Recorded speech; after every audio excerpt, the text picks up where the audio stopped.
Nakakapagod mag-alaga ng matandang may ulyanin na. Ilang taon na, titiis lang. Pakainin, palit diaper, tigas pa ulo.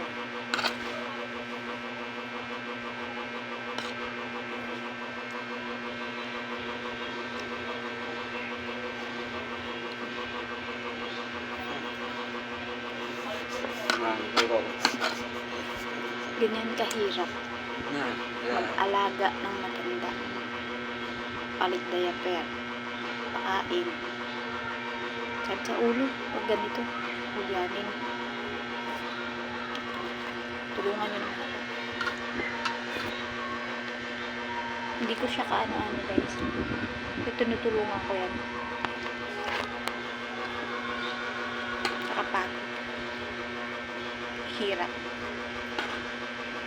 Sariling anak. Hindi marunong magbantay. Hindi marunong mag-alaga. Kaya, kahit di ko kaano-ano, no choice. Dito ako nakatira. Pero nakakapagod. Sarili kong mga gulang, pamilya. Tsapwera ko dahil lang dito. Katulong lang ako ng ibang tao. Okay na sa akin. Kaya yan. May tiis ka.